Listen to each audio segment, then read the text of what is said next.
Bienvenido a Esto también es política, el podcast que habla tu mismo idioma, con Mario Girón y Miguel Rodríguez.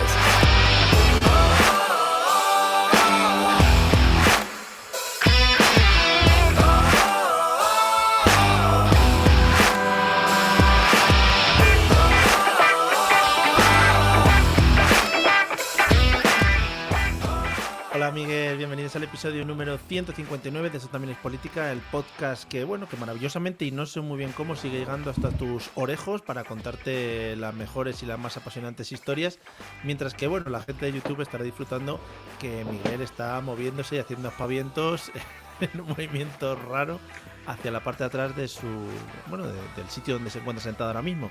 ¿Qué tal? ¿Qué hacías? Coméntanos, por favor. Mis rutinas de yoga.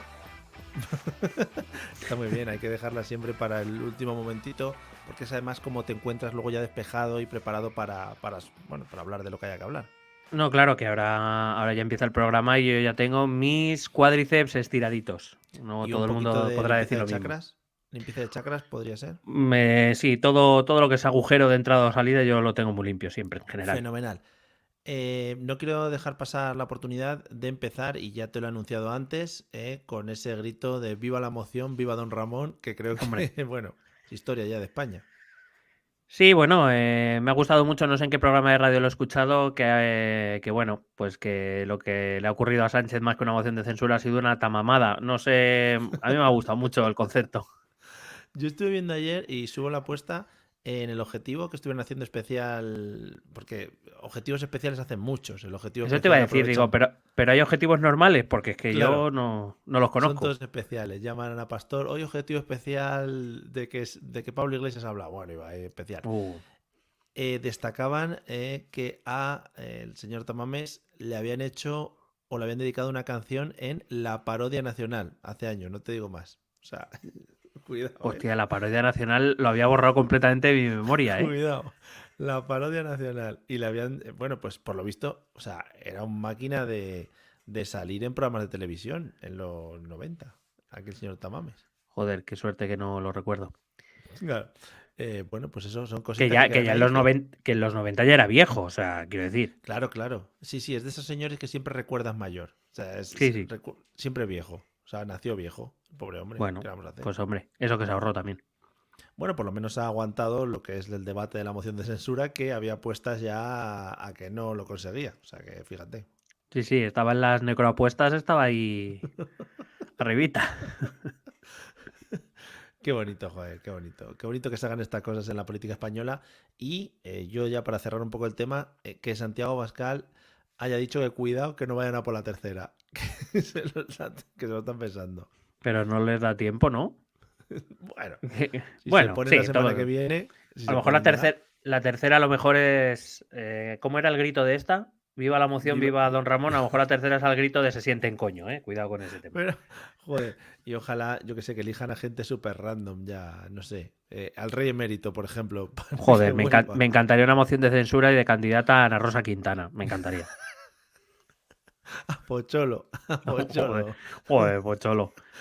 Qué buenísimo. Yo con dos cojones haría una moción de censura y presentaría a Leonor. A ver, ya, Hombre, y ahí la directamente. tienes. A ver qué van a decir, claro, es que estaría feo, ¿no? Decir, Eso bueno, sería de jugón, ¿eh? claro, joder, y que respondiese como el señor Tamames sentado en su silla ahí, como tirado para atrás, que yo le he visto respondiendo algunas veces como en plan, mira, no me apetece mucho, pero te voy a responder. Bueno, la gran frase, yo creo, de la moción, por lo menos ayer, fue la de, vamos a ver, señor Sánchez, que usted viene aquí con un tocho y 20 a mí folios.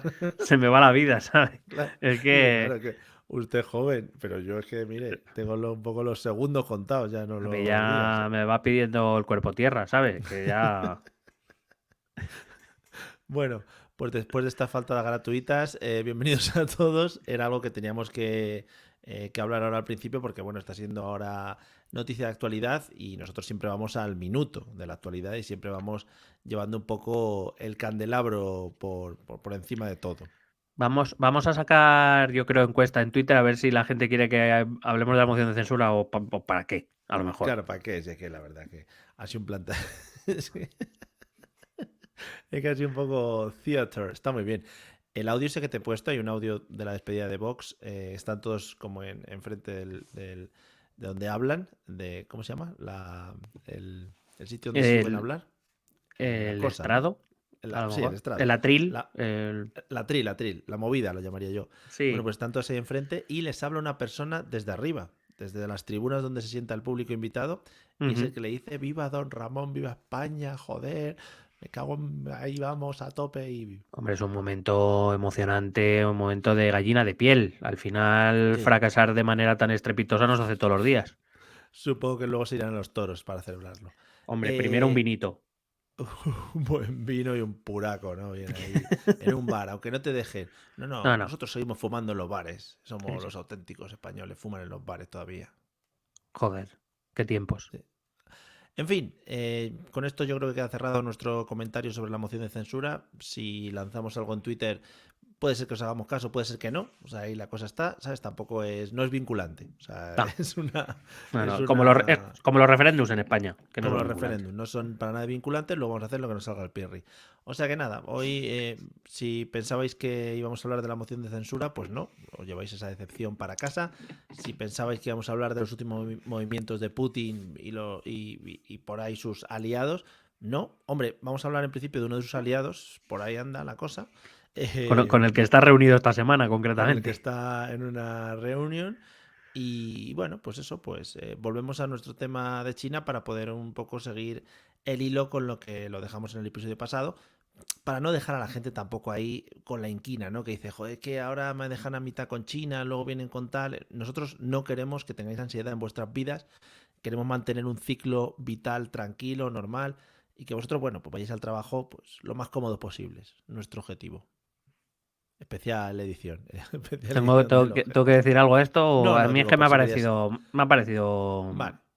clavado. O sea, no, Lo, no tendré vamos, más lo que que he añadir. dicho puede ser una introducción del podcast o puede ser también O una, un horóscopo. o una moción de censura. Puede ser lo que tú Una moción quieras. de censura. Ya te digo, uno de los horóscopos que ponen mañana es lo mismo que he Hmm. dicho yo. Lo ponen calcado, dice Piscis, trucu trucu, y a la para adelante todos los Piscis. Bueno, mañana Piscis, la semana que viene lo pones en Virgo. Se queda un poco lo Hombre, mismo. y ahora que hay inteligencias artificiales que te hacen textos, es que ya los de los horóscopos, si antes trabajaban poco, ahora ya. Hazme el horóscopo random de Virgo, para adelante. Bueno, ya Hazme está. 12 horóscopos y repártemelos. Y ya está. Claro, para todo el año. Y el otro ya, venga, que ficho, hasta luego. Buenas tardes. Bueno, pues nada, vamos con China. Recuérdanos un poco, ¿no? Por dónde nos quedamos y hacia dónde vamos. Bueno, pues en el último capítulo habíamos dejado a Mao Zedong ya proclamando la República Popular China, la Sí, China comunista. perdona que te corte un segundito. Aunque luego lo rectificamos dentro del podcast, nos han venido comentarios de que no era Vietnam, Vietnam. sino que era Ya, Taiwán. La gente sí. no seáis tan tiquismiquis, también os digo. Quiero Bueno, decir. así damos un minuto de alegría a la gente que puede corregir o algo, Claro. yo qué sé. Es Porque así. comentarios, yo creo que al minuto, porque luego lo corregimos nosotros, pero al minuto ya está diciendo bien, ya está igual. Espérate un minuto, hombre, espérate, si a veces Coño, sabes. léelo primero, si es que te puede el ansia. Lo has oído y ya has ido a escribir. Claro, Es nada más que, de Vietnam, macho. Vietnam. Pues si era Madre mía. Vietnam, ¿qué? ¿Estamos descubriendo algo nuevo o qué? Bueno, en fin.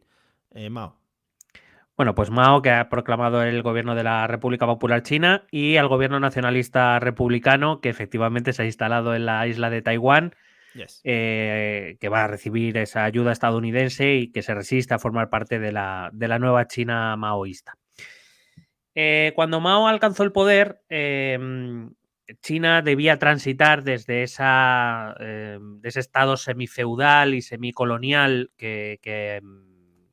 bueno, que empezó una guerra civil, que después se encontró con la guerra chino-japonesa dentro de la Segunda Guerra Mundial y que después reanudó su guerra civil. Y tenía que transitar desde esa China bastante atrasada en el contexto, si lo comparamos con los países occidentales, y se tenía que convertir supuestamente en un país socialista, en un estado socialista, en el que la industrialización, que suele jugar un papel importante, era casi inexistente en China. Un país lo suficientemente complejo, como hemos ido viendo en estos dos capítulos, como para resultar muy difícil de gobernar desde un gobierno centralista, debido al tamaño del país y a que las zonas más alejadas se suelen escapar del control de dicho gobierno, lo que requería para Mao y sus colaboradores generar casi un estado desde cero, un estado nuevo que le sirviera para asentar su régimen cosa que tendría que llevar a cabo a partir de reformas agrarias, de reformas industriales, intentar conseguirse el apoyo y la lealtad del pueblo, pues para convertir en más fácilmente gobernable ese país, que ya hemos visto que es un país bastante heterogéneo, muy complejo y muy difícil de gobernar. Todo al mismo tiempo que transformaba, como digo, un estado casi semifeudal en un estado socialista, con la colectivización agraria, la colectivización industrial, etcétera, etcétera. Vamos a ver o lo que vamos a ver hoy, o lo que vamos a intentar repasar hoy un poco, es el gobierno de Mao, que es el que va a configurar o el que va a lanzar algunas de las líneas principales de la China actual, que se siguen manteniendo a día de hoy, que todos sus sucesores han seguido. Mao es el gran configurador de la República Popular China y me ha parecido interesante detenernos solo en la figura de Mao, porque es probablemente, junto con Deng Xiaoping y ahora con Xi Jinping, los tres grandes artífices de la China actual. Así que si te parece bien, pues Hombre. le Y damos. grandes nombres también, o sea, ¿por qué no Hombre, decirlo? O sea, nombres espectaculares. tengo alguno hoy en el programa un poco Fua, complicado que me las voy a ver y desear, pero bueno, ahí a mí estamos. es que esas cosas son las que me dan la vida. Yo es que he venido a ¿De jugar, qué, también te digo. de qué años estamos hablando ahora actualmente? Bueno, Mao establece la República Popular China en 1949 y él morirá en 1976. Vale, Para hostia, que. pues O sea, está al borde ya de nuestro nacimiento, casi estamos. sí, sí, sí, por poco. Intentó aguantar el pobre hombre, pero dijo, no, al final, Sí. que no puedo, por lo que sea. Bueno, hay que decir que así, haciendo un pequeño balance previo, hay que decir que Mao tuvo o consiguió muchos logros, sobre todo en cuanto a transformaciones sociales y económicas en aquella China supuso, pero que también, es evidente, no descubrimos nada, su gobierno también estuvo marcado por formas autoritarias y dictatoriales, con muchísima represión, especialmente de Bueno, los intelectuales chinos, y muchísimos abusos sobre los derechos humanos, que hay que recordar que desde 1948 ya existen como tal y por tanto ya podemos decir que sí, se saltaban los derechos humanos. está bien que empiecen a existir los derechos humanos a partir de una fecha, en plan, bueno, ahora ya nos consideramos humanos, que respetables. Y también tengo que decir que, bueno, pues los estados autoritarios al final, siempre hablamos muchas veces que, por ejemplo, hemos dicho en múltiples ocasiones que la Unión Europea va muy despacio. A que las cosas que aplicaba Mao no iban tan despacito, ¿ves? Es la forma más rápida de empezar a aplicar cositas para llevar a cabo mejoras, entre Bueno, comillas. despacio no iban, lo que no significaba que siempre salieran demasiado bien. Claro, claro. Bueno, Claro, también está, depende del cristal con el que se mire, porque a lo mejor a él le parecían efectivamente. cosas bien, cosas que a nosotros a lo mejor no nos parecen bien, pero bueno, eso ya es otra discusión. Lo primero que va a hacer Mao nada más llegar al poder va a ser iniciar la reforma agraria. Si recuerdas, yo te comentaba en el episodio anterior que uno de los grandes pilares en los que se basó la victoria maoísta en la guerra civil fue, entre otras cosas, que se supo ganar el apoyo de los campesinos, de los millones de campesinos chinos que vivían en condiciones de miseria, trabajando las tierras de la élite terrateniente china, y que a base básicamente de prometerles un futuro mejor, un futuro socialista donde no serían pobres nunca jamás, donde la tierra sería suya y trabajar y el fruto de la tierra sería de quien lo trabajara, hizo ganarse el apoyo. Así que lo primero que hace, siendo consciente de que él, cuando llega al poder, acaba de ganar una guerra civil y por tanto el país todavía está todo medio destruido, eh, y está todavía en una situación delicada, él es consciente de que lo primero que tiene que hacer es, digamos, darle a los campesinos aquello que les había prometido para intentar asentar y legitimar el nuevo régimen. Eso lo va a hacer nada más llegar, como digo, inicia una reforma agraria. Lo primero que va a hacer va a ser desposeer de la tierra, de la propiedad de la tierra a los terratenientes chinos. En algunos casos los va a dar en propiedad a pequeños campesinos, en otros lo va a colectivizar, es decir, va a convertir en tierras públicas. Eso sí, se las va a dar en usufructo a los campesinos para que disfrutaran del usufructo y del trabajo de esa tierra. Y esta reforma, hay que decir que benefició a millones de campesinos chinos, como digo, con lo cual el recibimiento a su nuevo régimen, pues desde luego empezó con muy buen pie para él.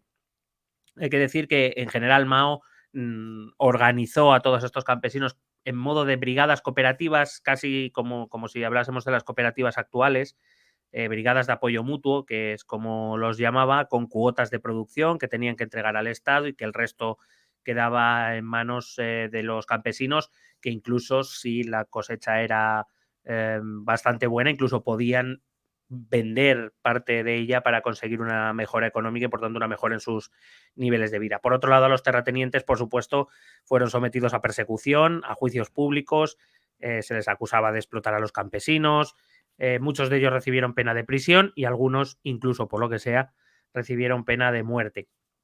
Esta reforma involucró a millones de personas, cambió el paisaje rural de China por completo, haciendo que, como digo, muchos millones de campesinos chinos se convirtieran en enfervorizados seguidores de Mao, que era el primer paso, que evidentemente que Mao tenía claro que era el primer paso para consolidarse como nuevo líder del país. Populista el tío, ¿eh? Luego dicen que eso no funciona. Míralo. Mientras se estaba desarrollando la revolución agraria, en la frontera oriental de China estalla la Guerra de Corea. La Guerra de Corea se desarrolla entre 1950 y 1953, simplemente por orientar. La Guerra de Corea es la guerra entre Corea del Norte y Corea del Sur. Una Corea del Sur, vamos a decir, capitalista o apoyado por los capitalistas, especialmente por Estados Unidos y otros aliados occidentales. Corea la mala, podríamos decir. Corea la mala y Corea del Norte, o también llamada Corea la buena, que es de régimen comunista, apoyada por la Unión Soviética y por China, y cuyo líder en estos momentos era Kim Il-sung, que es el abuelo del actual líder norcoreano Kim Jong-un. Qué familia, qué familia. Daría lo que fuera por ir a cenar una Navidad con ellos. Tiene que ser eso fascinante. Podemos invitar un día a Emilio Cao de... No sé si es Emilio, bueno, al Cao de Venus a ver qué nos cuenta. Sí. Joder. O eso, o acabamos muertos, puede ser también. Claro, no sé. claro. No, porque, bueno, otra cosa no, pero el tema de la transparencia en ese país es una cosa que sí, que lo tienen por bandera también. Correcto. Bueno, en octubre de 1950 hay que decir que las fuerzas occidentales dirigidas por el general de 5 estrellas, que es la máxima... Como los restaurantes. Efectivamente. Así aparecía en el TripAdvisor de la época. En la guía CAMSA salía. En la guía Generals.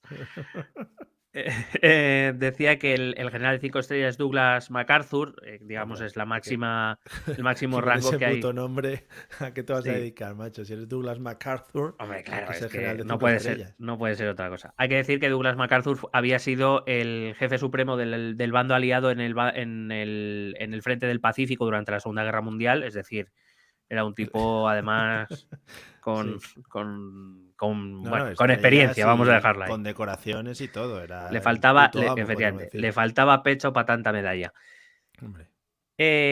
Bueno, en esos momentos Douglas MacArthur decidió hacer avanzar a sus ejércitos, a las fuerzas combinadas estadounidenses y surcoreanas, hacia el río Yalu. Para quien no conozca la geografía de la zona, que probablemente casi todos, el río Yalu es el río que hace de frontera entre Corea del Norte y China. Como si lo estuviera viendo ahora mismo. Correr su cauce. Sí. Y algún pajarillo cruzándolo de lado a lado, a lo mejor, ¿no? Que por cierto, te iba a preguntar, el amigo Douglas, este es como si jugara a la PlayStation, ¿no? Él estaba en un despacho y decía, venga, para el río Yalu, venga, para tal. No... Sí, digamos Douglas MacArthur jugaba al Risk en un momento. Vamos a conquistar Kamchatka y van ahí. Claro. Vale. Bueno, Mao percibió este movimiento del general de 5 estrellas Douglas MacArthur. Sí, es mi preferido. Lo percibió, por lo que sea, lo percibió como una amenaza. Y ordenó a sus tropas intervenir en el conflicto. Sus tropas atravesaron la frontera, atravesaron el río, atravesaron la frontera y consiguieron empujar a las tropas occidentales, hacerlas retroceder hasta el paralelo 38, que es la actual frontera entre Corea del Norte y Corea del Sur. Esto permitió a los norcoreanos, es decir, a los coreanos buenos, recuperar el control de gran parte de su territorio e impidió, hay que decirlo así, una victoria bastante rápida y contundente de las fuerzas occidentales de no haber sido por la intervención china. Hay que decir que aquella situación se volvería estable, haciendo que la guerra entrase en un punto muerto, donde, y nunca mejor dicho, haciendo que ambas partes, viendo que no había avances ni por uno ni por otro lado, llegaran a un acuerdo en el año 1953 donde Corea del Norte y Corea del Sur firmaban un armisticio, que para quien no sepa lo que es, un armisticio es un alto el fuego general en una guerra que se firma con el objetivo de crear unas condiciones de paz y de estabilidad bueno, más de estabilidad que de paz, porque lo que se pretende es negociar una paz, un tratado de paz, pero sin que los ejércitos estén activos. A veces se hace así, como por ejemplo en la Primera Guerra Mundial, a veces no se hace así, se negocia mientras los ejércitos siguen batallando. Hay que decir que a día de hoy esta es la misma situación que tenemos en la península de Corea, es decir, entre Corea del Norte y Corea del Sur, desde 1953 reina un armisticio, es decir, no se ha firmado un tratado de paz, las negociaciones nunca han llegado a buen puerto y hay que decir que estrictamente y jurídicamente Corea del Norte y Corea del Sur siguen en guerra porque no han firmado un tratado de paz y lo que están es bajo este armisticio firmado en 1953. Alrededor del paralelo 38, que como digo ejerce de frontera, se creó esa zona desmilitarizada que sigue existiendo a día de hoy. Sí, sí. Y que Donald Trump cruzó hace poco, hace unos muchos años, para entrevistarse efectivamente con Kim Jong-un. Eso. Y así podríamos entender por qué, por ejemplo, China y Corea del Norte siguen aliados, porque estrictamente siguen en guerra con Corea del Sur. Y por eso Corea del Sur también sigue siendo aliado estadounidense. Muy bien. Aquella intervención china en el conflicto supuso un espaldarazo internacional importante para la China de Mao. China se presentaba al mundo no solo como un país socialista, para algunos eso era bien, para otros eso era mal, sino un país con una capacidad militar, si bien es cierto que no demasiado avanzado tecnológicamente, sí desde luego, por lo menos con unas capacidades militares a tener en cuenta, por lo menos, repito, en un contexto favorable, que era el contexto de estar cerca de su territorio y ser un territorio que más o menos conocía bien. También es cierto que esto empezó a tensar las relaciones de la China maoísta con Estados Unidos, no solo porque uno fuera capitalista y otro socialista, sino o comunista, sino porque fueron enemigos después de haber sido aliados durante la Segunda Guerra Mundial. De hecho, Estados Unidos ya impuso sanciones económicas a China mientras perfilaba su apoyo al gobierno de Taiwán, ese gobierno del Partido Nacionalista Republicano que se había refugiado ahí y que se negaba a aceptar la autoridad de Mao Zedong. En cualquier caso, esta situación, por cierto, solo favoreció internamente a Mao, que vendió esto como una gran victoria sobre el capitalismo y el imperialismo yanqui, que no es una expresión excesivamente novedosa, y que además, al tener al gobierno de Taiwán resistiendo, pues bueno, venía a decir que bueno, era una posición fácil de defender, capitalismo malos, socialismo buenos, y esto es así. Hay que tener en cuenta, por cierto, es recordar que todo esto se produce ya en el contexto de una guerra fría que ya ha empezado entre ambos sistemas. Vaya movidas. Mientras se está dando la revolución agraria y se ha intervenido en Corea, Mao va a iniciar también dos campañas cuyo objetivo era, entre comillas, arreglar lo que el gobierno nacionalista republicano, que había perdido la guerra civil, había estropeado. Era una imagen, por decirlo de algún modo, para restaurar en la figura de Mao lo que un gobierno chino debería ser, y como ya vimos más o menos cuáles son los principios de todo gobernante chino, ya lo vimos en el capítulo primero y lo repasamos un poco en el segundo. Van a ser llamadas las campañas 3 anti y 5 anti. Y me dirás, ¿anti qué? ¿No? A lo mejor. ¿Anti qué? Sí. Bueno, digamos, son formas bueno, más bien las corruptelas y la corrupción de los gobiernos anteriores que se separaban, por supuesto, de esa honorabilidad y de ese servicio que el gobierno debía prestar al pueblo, y que debía ser un gobierno honesto y que, por supuesto, ya vimos que no sin razón se acusaba al gobierno del Kuomintang de haberse saltado esos principios. La campaña 3 anti, para que te hagas una idea, se centró en la lucha contra la corrupción, en contra del despilfarro de los impuestos de los chinos y en eliminar o en reformar la burocracia administrativa que el anterior régimen había dejado. Y la campaña 5 anti se centró un poco sobre todo en el sector privado. Todavía existía sector privado en China, centrándose sobre todo en la lucha contra los sobornos que este sector privado hacía a los funcionarios públicos, la evasión de impuestos que hacían estos empresarios, el fraude que cometían, el robo de propiedad estatal o de lo que consideraban propiedad estatal y la revelación de secretos de Estado que hacían por sus relaciones con el funcionariado público.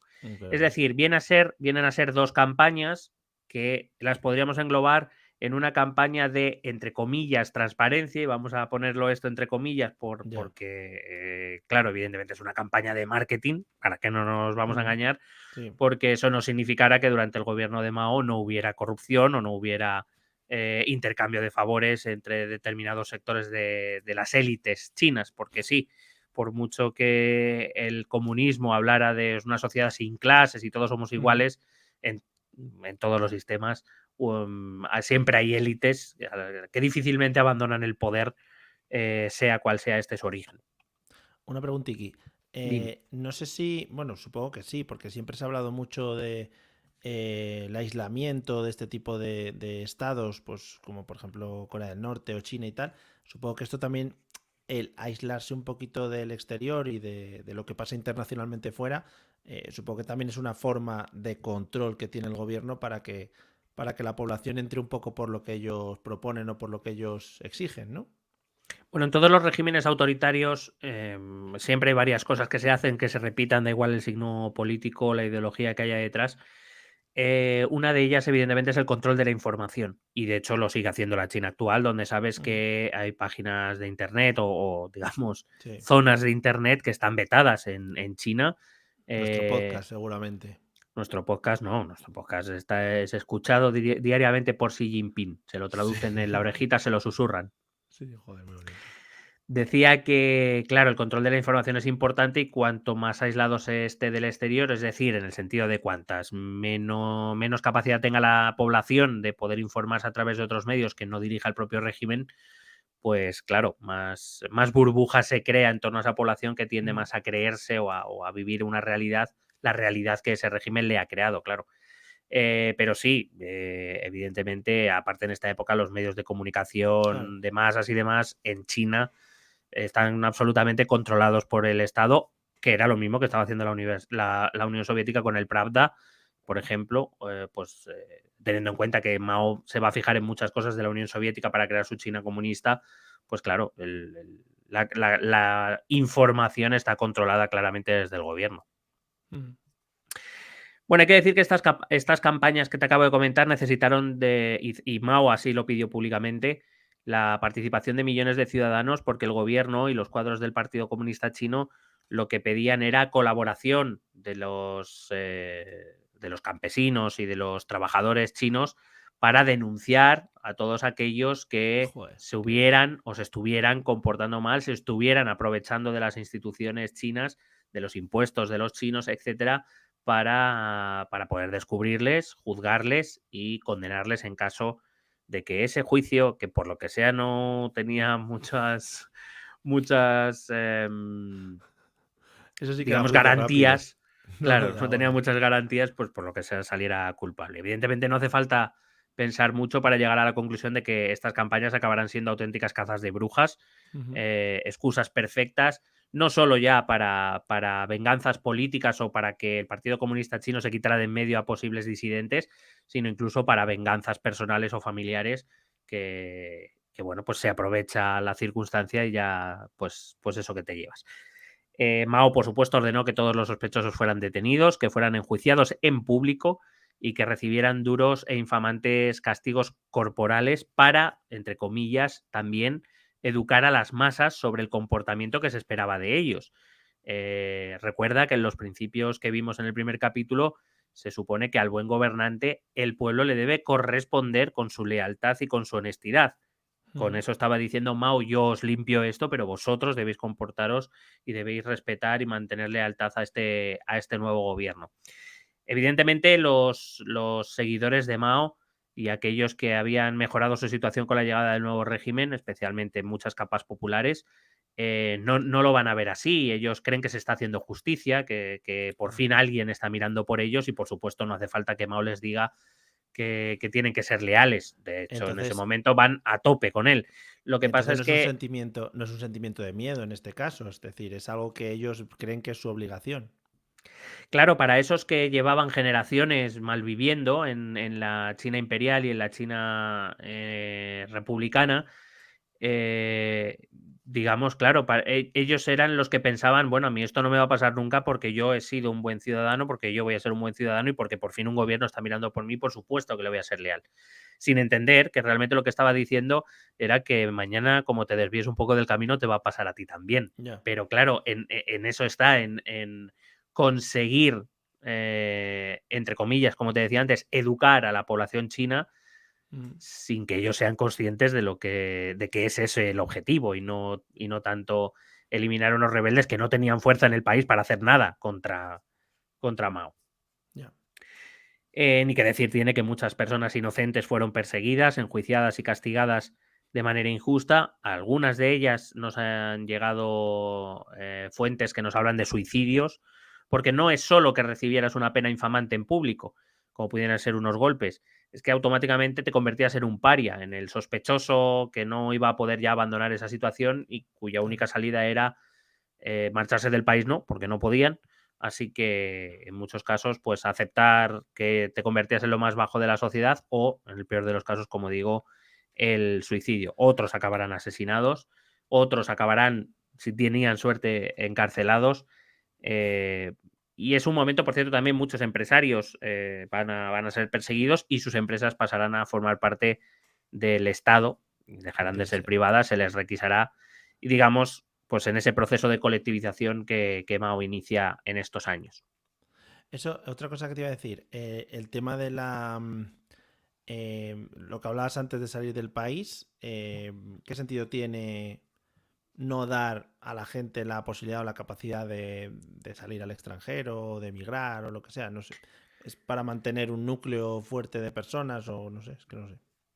Bueno, en la mayoría de casos me atrevería a decir que tiene que ver con la necesidad de evitar que esos disidentes que puedan abandonar el país se organicen fuera con potencias extranjeras que les puedan financiar y que puedan activar algún tipo de resistencia, tanto interna como externa, porque no todos se van a ir, pero si encuentran el público, entre comillas, adecuado, quizá una resistencia externa organizada, que ya tenían una en Taiwán, repito, Mm. quizá podrían ganarse el afecto de otras potencias extranjeras o incluso, porque esto lo veremos un poco más adelante, Mao llega a temer lo que pueda hacer la Unión Soviética con esos disidentes, porque Mao no se fía de Rusia, igual Ya. que Xi Jinping no se fía de Putin, y esto tenemos que Claro. entenderlo ya.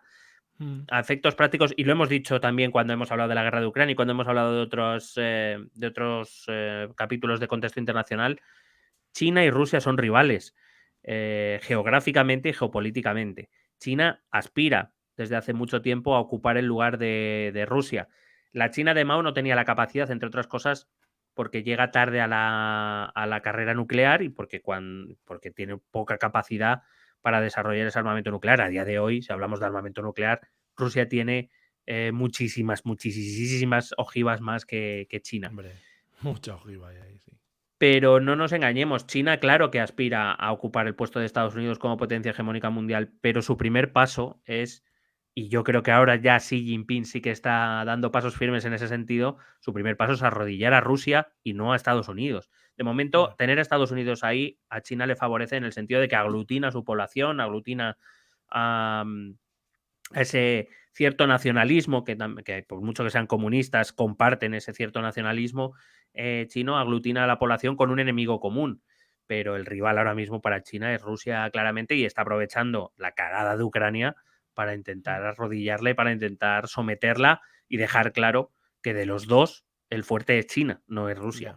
Ya. Pero repito, esto es algo que empezará ya con Mao. Lo que pasa es que, claro, la Unión Soviética tenía mucha más potencia durante la Guerra Fría de lo que tiene ahora Rusia. Mm. Sí. Bueno, en el año 53 China va a publicar su primer plan quinquenal, algo que se copia de la Unión Soviética. Los planes quinquenales son planes a 5 años donde se elabora una estrategia económica y a los 5 años se elabora un nuevo plan quinquenal.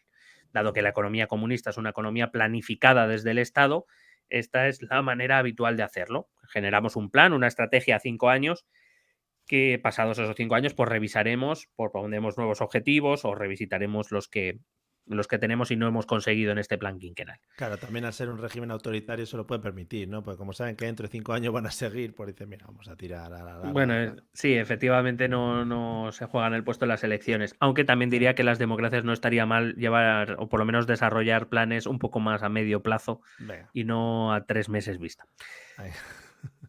El plan estuvo fuertemente influenciado, como digo, por los modelos económicos soviéticos y tenía objetivos bastante ambiciosos. Por ejemplo, en 5 años Mao pretendía aumentar la producción industrial en un 40%. Recuerdo que la industrialización en China todavía era muy débil. Especialmente se fijó en la industria pesada, en la producción de acero y en la fabricación de maquinaria principalmente, para pues eso, intentar empujar, impulsar la industrialización. El plan también buscaba desarrollar la agricultura, quería desarrollar las primeras redes de transporte y quería desarrollar las primeras infraestructuras de comunicación modernas. El plan también incluía la colectivización de la agricultura, implicaba la consolidación de pequeñas granjas individuales, las sometía o las unía en grandes granjas colectivas con el objetivo de aumentar la productividad y con el objetivo de liberar mano de obra para que abandonase el campo y fuese a abandonar a la industria, que es lo que había ocurrido en todos los países occidentales. Este proceso, sin embargo, resultó a menudo en la reubicación forzosa de millones de agricultores, allí donde el Estado tenía más intereses, que generó incluso algunos movimientos de resistencia, incluso algunos levantamientos violentos que, por supuesto, fueron reprimidos con extraordinaria dureza porque, como digo, cuando se reprimía una revuelta o un movimiento, se educaba a la población en cómo debía comportarse. Hay que decir que a pesar de sus ambiciosos objetivos, este primer plan quinquenal solo tuvo un éxito parcial.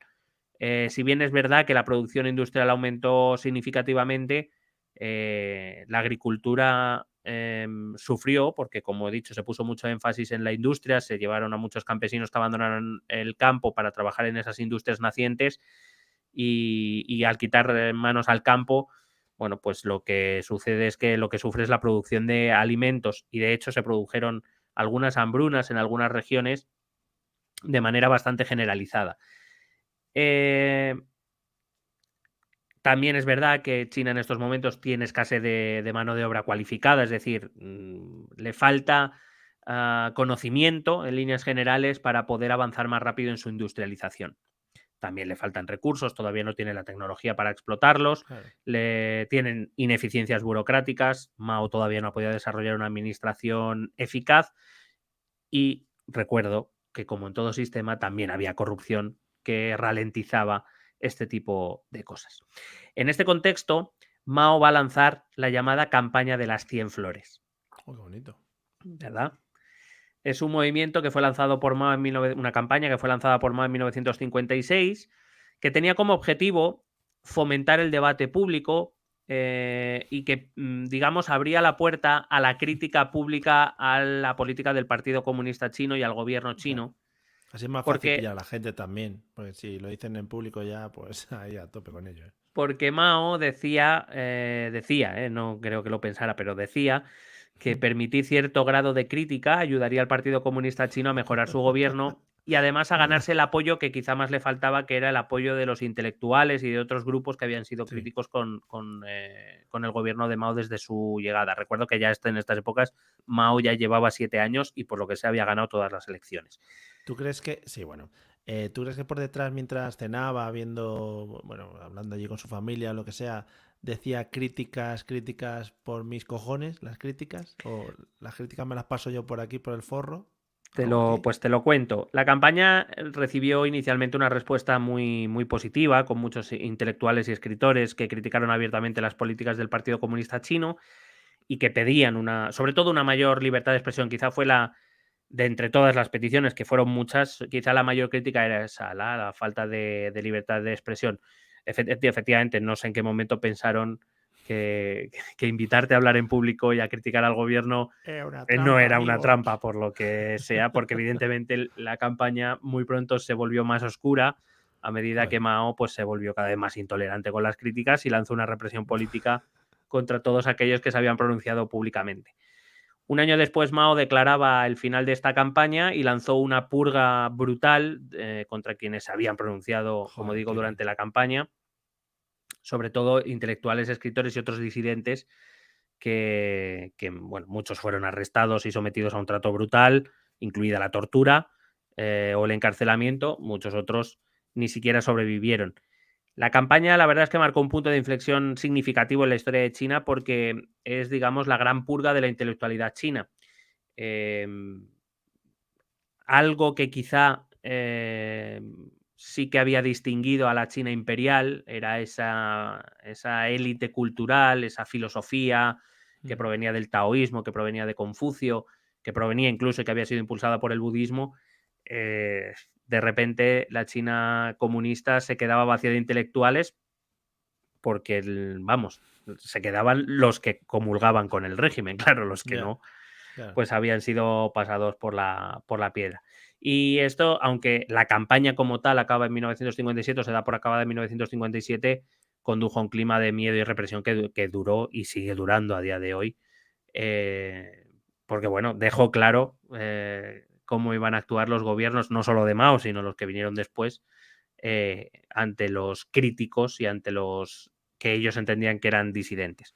Como curiosidad te contaré que la campaña se llamó de las 100 flores por un verso que cuando Mao anunció la campaña decía así, te leo literalmente: permitir que 100 flores florezcan y que 100 escuelas de pensamiento compitan es la política de promover el progreso de las artes y de las ciencias y de una cultura socialista floreciente en nuestra tierra. Lo que no dijo es que esa cultura floreciente socialista se iba a regar con mucha sangre, claro. Pero como me tocáis un poco el testicle izquierdo, pues mira, igual tanta crítica y tanto hablar se va a acabar.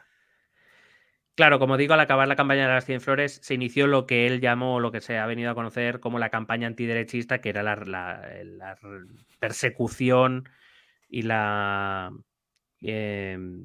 y el sometimiento, el enjuiciamiento, el encarcelamiento y, cuando no, el asesinato de todos estos intelectuales. Una persecución que solo, digamos, de manera más, vamos a decirlo, más institucional, duró solo esa campaña 3 años, pero bueno, que es algo que se ha seguido haciendo, como digo, no solo en la China de Mao, sino en la posterior, y que, como digo, ha tenido efectos desastrosos para la intelectualidad, para la vida intelectual y artística de China. Al final dicen, bueno, por una cosa buena que sacamos, pues vamos a mantenerlo, aunque ya no lo tengamos ahí en la palestra, aunque ya no haya que hacer logos y carteles por las calles, pues es una cosa que mantenemos ya metido en nuestros genes. Claro, hombre, que no se olviden las cositas. Claro, todas las cosas buenas. En 1958 Mao va a dar inicio a otra campaña, una campaña en esta vez económica y social, que pretendía ser la campaña que transformara China para siempre. Y en cierta manera lo hizo, pero a lo mejor no de la manera en que Mao esperaba. Aunque tampoco creo que le importara mucho. Quizá es una de las cosas más conocidas a quien haya leído algo sobre China, una campaña que se llamó El Gran Salto Adelante. Es una campaña que tanto Mao como el Partido Comunista Chino lanzan en 1958 y, como digo, su objetivo era transformar China por fin en una sociedad industrializada, en una sociedad modernizada, para que pudiera albergar la verdadera sociedad comunista, sin clases, todos iguales. Bueno, esta propaganda que iba detrás de estas cosas. Para poder llevar a cabo esta campaña, Mao impulsó políticas bastante radicales y ambiciosas, incluida el decreto por fin de colectivización completa de la agricultura, es decir, se eliminaba ya cualquier tipo de privatización de propiedad privada o de negocio privado en China. Se establecían las comunas populares, es decir, pequeñas comunidades que se autogestionaban en determinados asuntos como la educación o la seguridad en su espacio. Y que pretendía también la rápida expansión de la industria y de las infraestructuras de las que China carecía en ese momento. Mao, por ejemplo, creía que una combinación de industria a pequeña escala, de hornos, no es broma lo que voy a decir, de hornos de acero domésticos, Claro. Eh, Es lo que se ha llamado toda la vida de coger un nicho y explotarlo. Y ahí ha sí. sacado la gente mucha pasta. Hornos, claro. Sí, claro, al faltarle las grandes infraestructuras, es decir, quizás si la revolución industrial destacaba en algo era, por ejemplo, en el trabajo del hierro y del acero, no porque no se trabajaran antes, especialmente el hierro, que se viene trabajando desde la prehistoria, Sí, por lo que sino sea. porque es la primera vez que se puede hacer en grandes cantidades. Esa Mm. era la cuestión, se convertía en un material que se podía trabajar en grandes cantidades y con grandes tamaños, que, repito, hasta ese momento no se podía hacer. Claro, a China le faltaban esas infraestructuras y a Mao se le ocurrió que era una buena idea crear pequeños hornos en las casas. De hecho, se les llamó los hornos del patio trasero. Digamos que toda casa tuviera en su patio trasero un pequeño horno para que Mm. generaran, Ah, para que fundieran o generaran ese acero y después entregárselo al Estado para que el Estado pudiera ah, trabajar con él.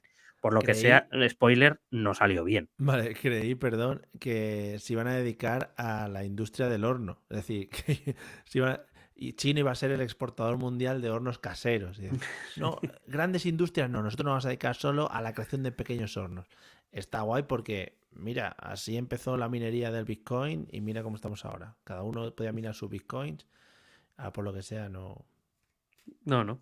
no tira mucho. Bueno, han dicho que... Que va a llegar a 1 millón, he leído. En junio.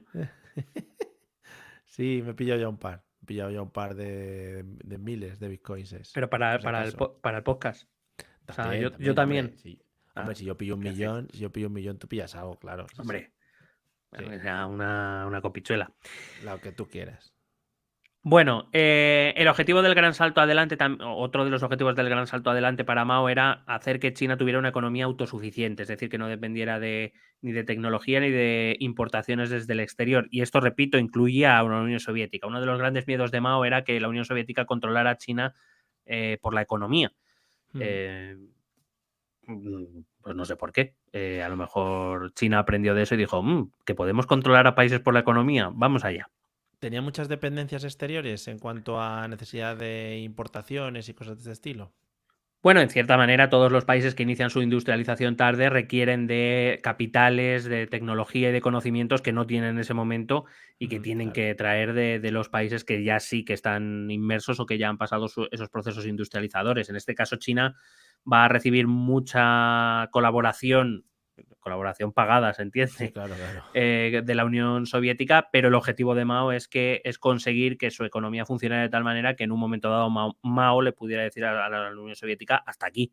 No, no, ya nos valemos nosotros solitos, no hace falta que vengas a contarnos historias, entre otras cosas porque esa ayuda, aparte de por ser colaboraciones pagadas, como las de Ibai o las de Marina Sí, Yers, con Grefusa y con el agua mineral, sí. efectivamente, aparte de ser colaboraciones pagadas, implicaba que la Unión Soviética influía más o menos directamente en las Mm. decisiones de Mao, en tanto en cuanto, aparte, la Unión Soviética era el referente dentro del mundo comunista en el mundo.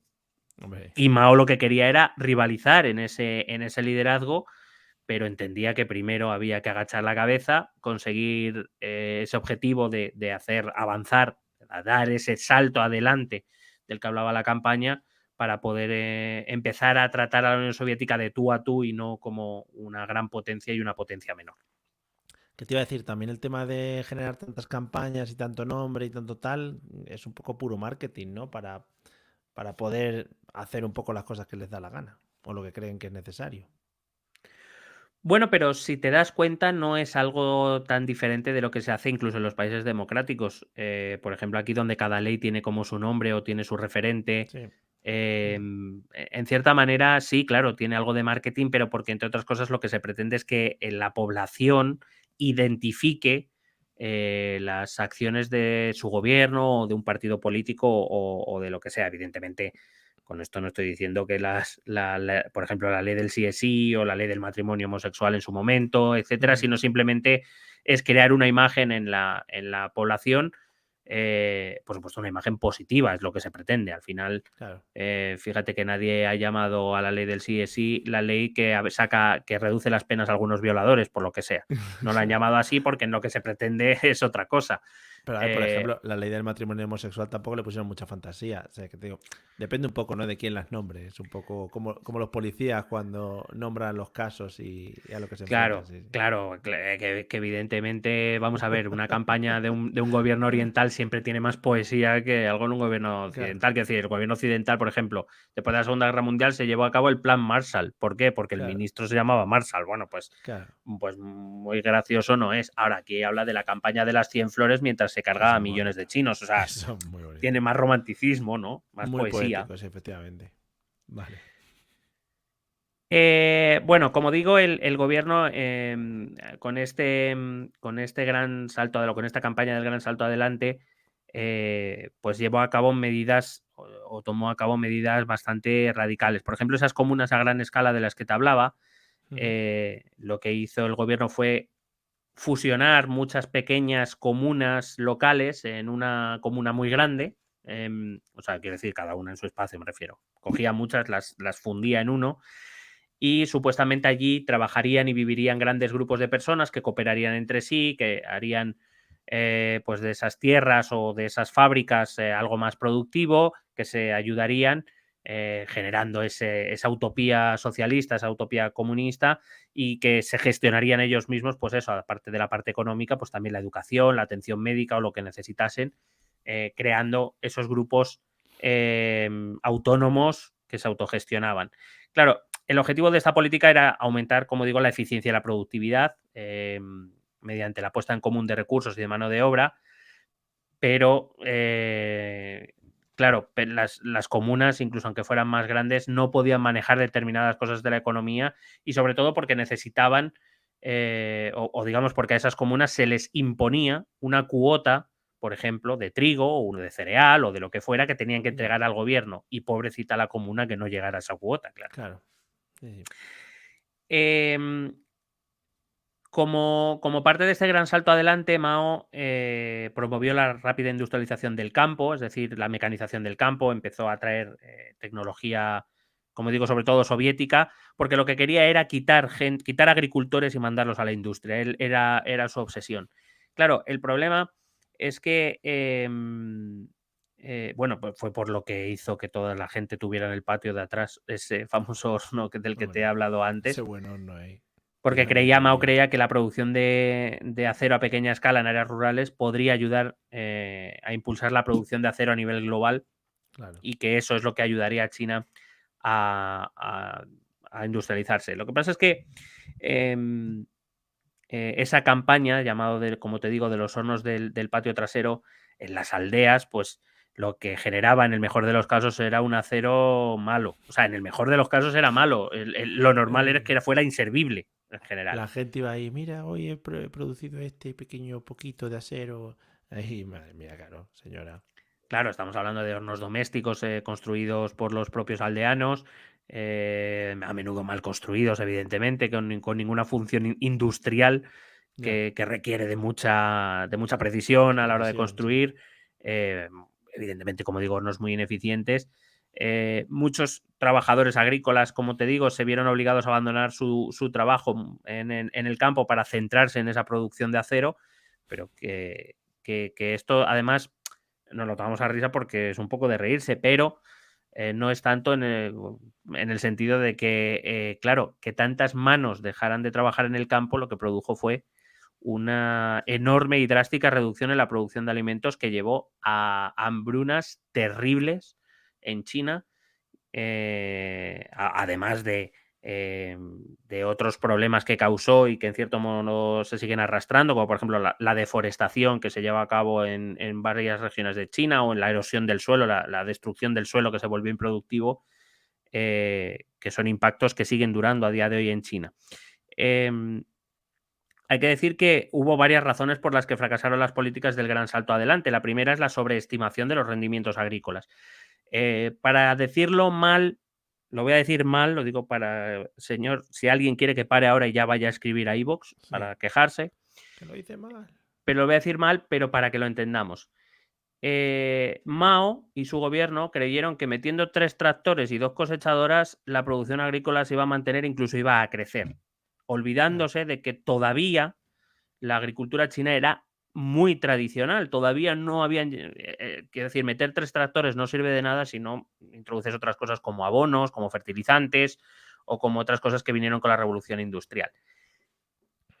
Además, como Mao no previó que eso no iba a ocurrir, sino que se iba a producir todavía más, como digo, Mao y su gobierno impusieron cuotas a todos estos campesinos que en la inmensa mayoría de casos no se cumplían.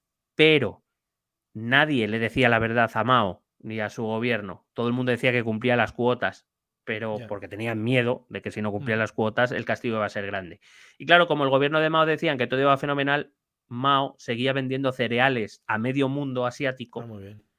claro, pensando que le sobraba. ¿Qué pasa? Que no le sobraba. Y como te digo, eso causó enormes hambrunas que se calcula entre esos 4 años, 1958-1962, causaron entre 15 y 45 millones de muertos en China Joder. solo en esos años. Pero una media un poquito así a ojímetro, ¿no? Entre 15 y 45. Bueno, evidentemente el número exacto es difícil de determinar debido a la Claro. falta de datos fiables del Sí, claro. gobierno Hombre. comunista y aparte que es un tema que a día de hoy todavía sigue siendo bastante sensible en China y del que no se habla demasiado abiertamente, aunque es cierto que el gobierno de Deng Xiaoping en los años 80, bueno, en los principios 90, reconoció la realidad de estas hambrunas que Mao siempre negó en vida y solo se pudo reconocer cuando Mao hubo muerto. Para Mao estas hambrunas jamás se sucedieron, para Que que te también es el hagas una típico idea.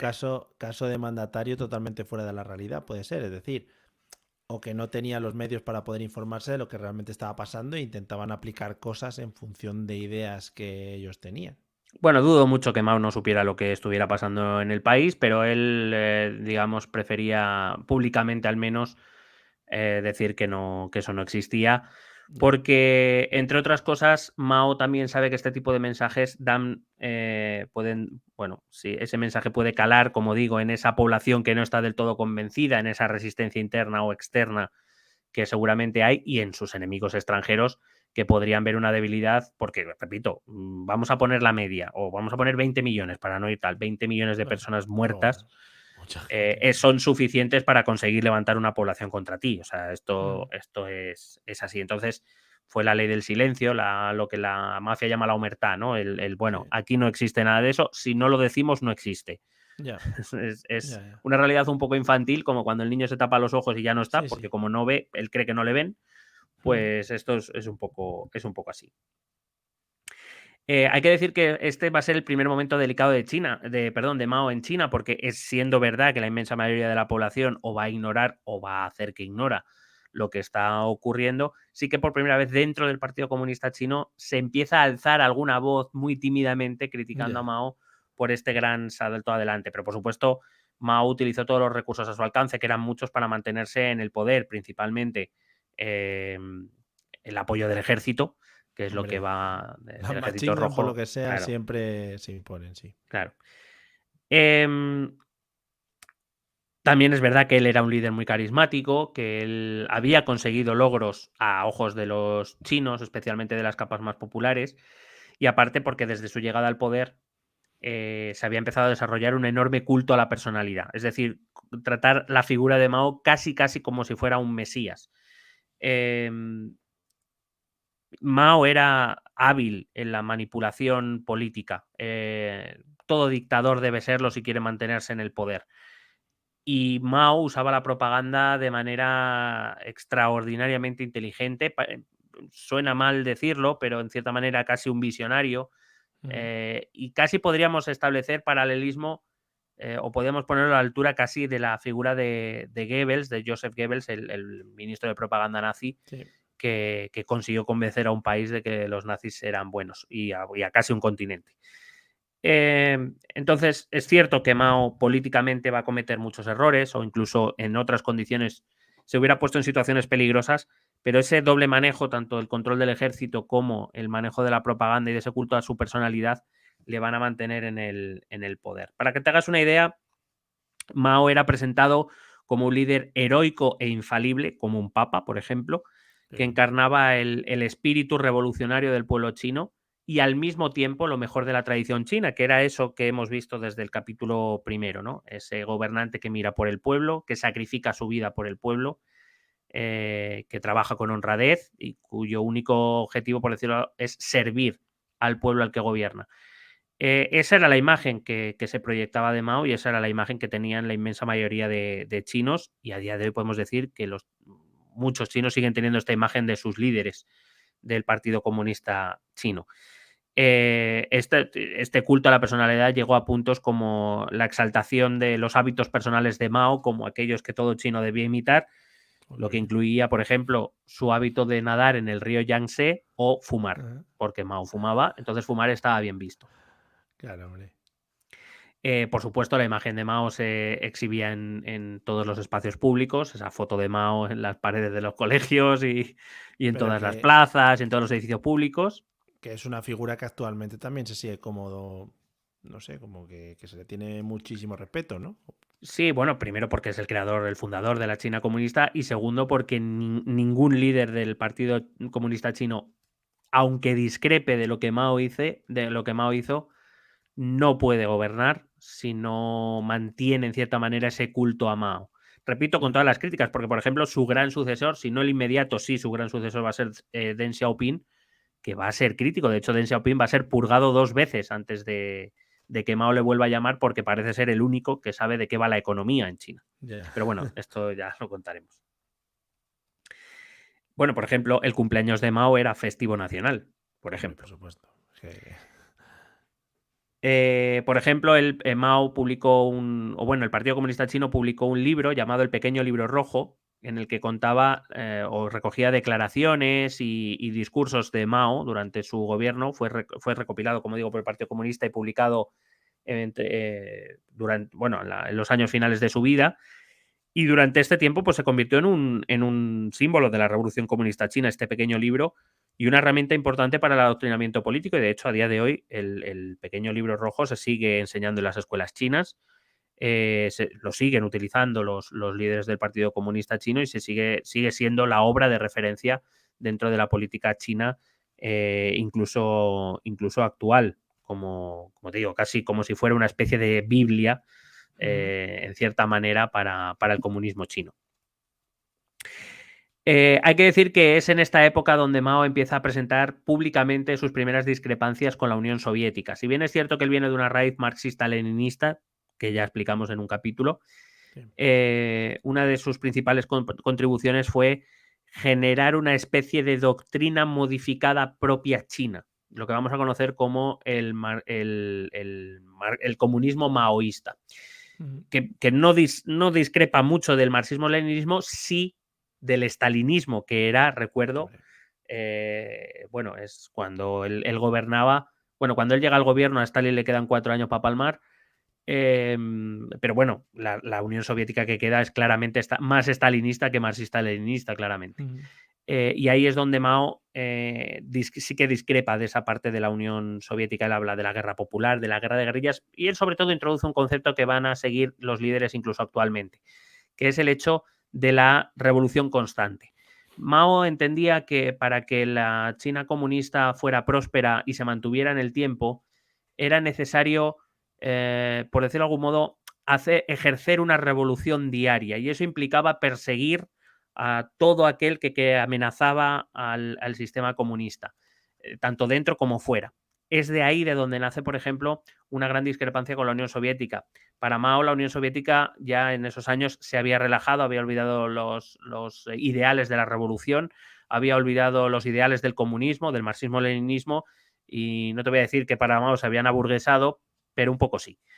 Mientras China o Mao quería mantener la pureza de la revolución, y que eso implicaba, a efectos prácticos, que Mao siempre buscaba algún enemigo del Estado, de la ideología, del pueblo chino. Siempre tenían que tener un enemigo para que el pueblo se mantuviera siempre compacto. En cierta manera, es una estrategia que han seguido prácticamente todos, el buscar el enemigo externo que hace que la población o que el grupo se compacte.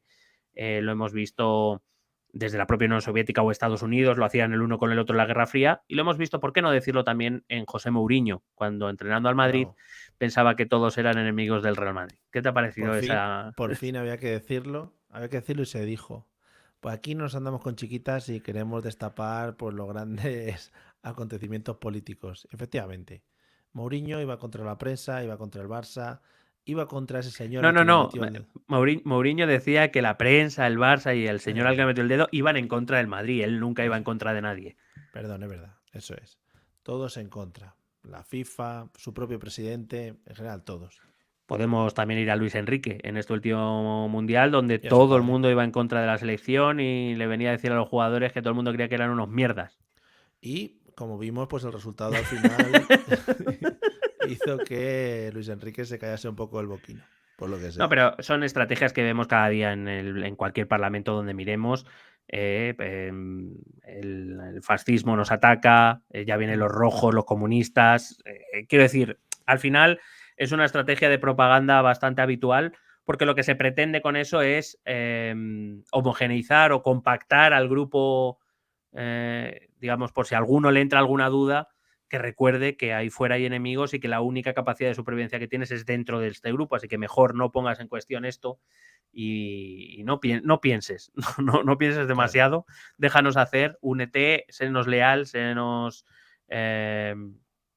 pues eso, leal a nuestra causa y nosotros te protegeremos, es la ley del rebaño, dentro del rebaño estás seguro, fuera del rebaño Son muy bonitos. tú sabrás lo que haces.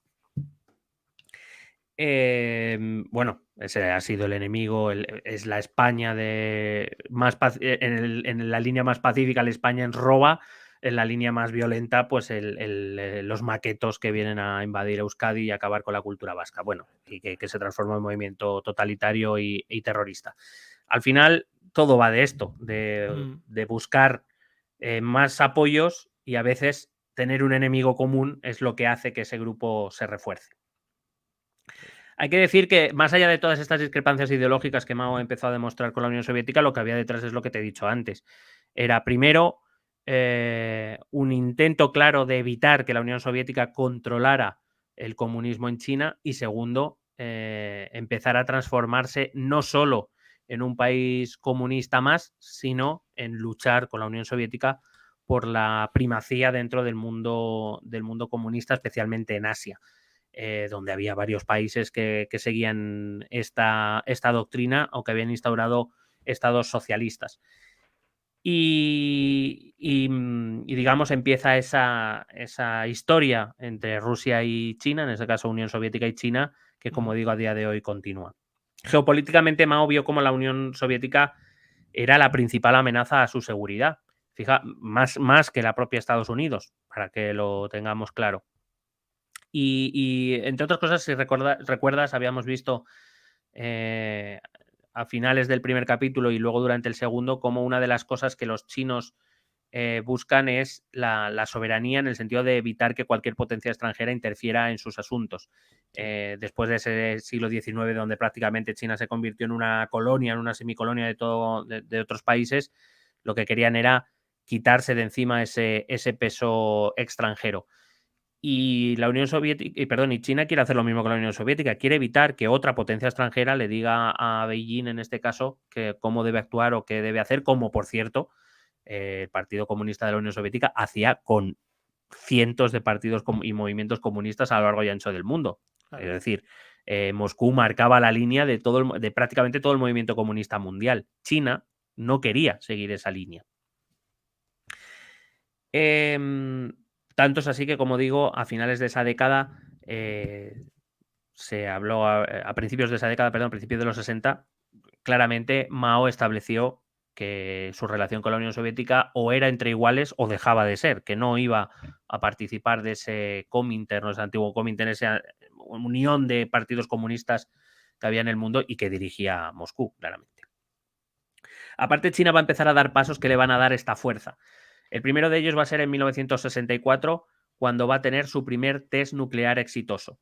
El 16 de octubre, China, aunque ya había roto relaciones con la Unión Soviética, sí que había recibido durante los últimos años de la década anterior, había recibido tecnología y financiación soviética para avanzar en su armamento nuclear. Bueno, para avanzar, para iniciarlo, porque todavía no tenían. Y es verdad que en el 64 ya habían roto relaciones, pero evidentemente China siguió sus investigaciones con lo que ya había obtenido de la Unión Soviética anteriormente.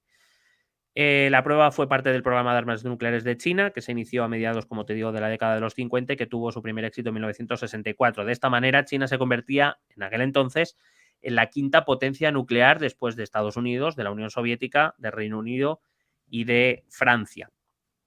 Fue visto evidentemente, como un gran logro del Partido Comunista Chino y, digamos, una reivindicación del liderazgo de Mao como el único líder, dentro de ese culto a la personalidad del que te he hablado, ese único líder que puede llevar a China al éxito y a convertirse en la gran potencia que, según ellos, deberían ser.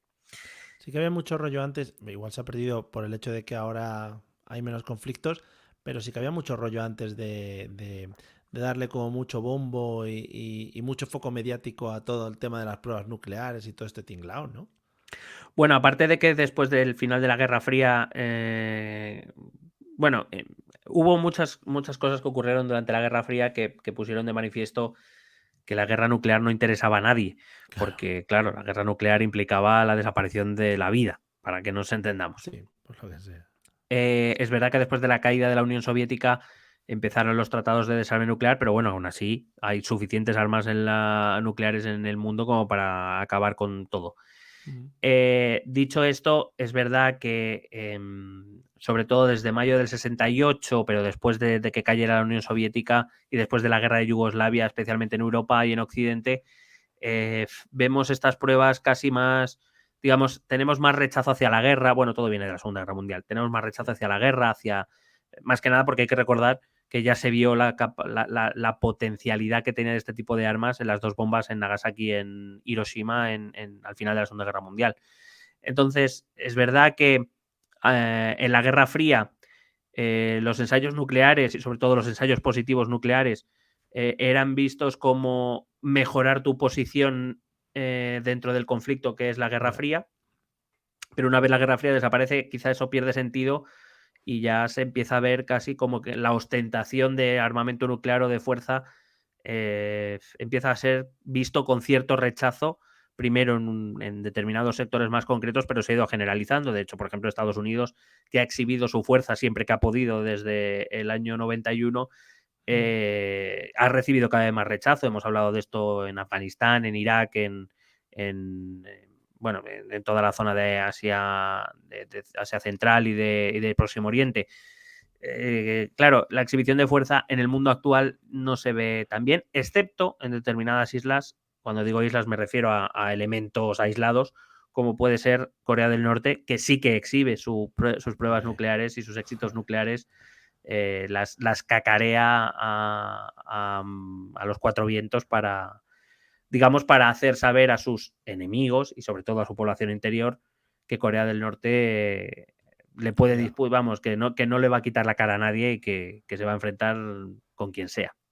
Que por cierto, hay que decir cuando sacan a pasear las bombs ahí por las calles, es precioso. Bueno, y también lo hacen los rusos cuando hacen los desfiles militares o también lo hacen los chinos. Digamos, es una manera de recordar al pueblo que no son un país cualquiera o de decirle al pueblo no somos un país cualquiera, sino que tenemos capacidad no solo de defendernos, sino de liar la parda como se metan con nosotros. También hay que decir que no es una realidad, es decir, ahora mismo creo que recordar la última vez que leí algo sobre el tema que Corea del Norte tiene 7 ojivas nucleares y Estados Unidos tiene más de 6.000. Quiero decir, como a Estados Unidos se le ponga los cojones, la península de Corea desaparece del mapa, pero bueno, claro, eso es otro tema. Pero bueno, se cargan 7 pueblos de Estados Unidos. O sea, que tienen ahí las ojivas sí. apuntando. Bueno, probablemente las defensas antiaéreas estadounidenses ni siquiera permitieran la destrucción de 7 pueblos.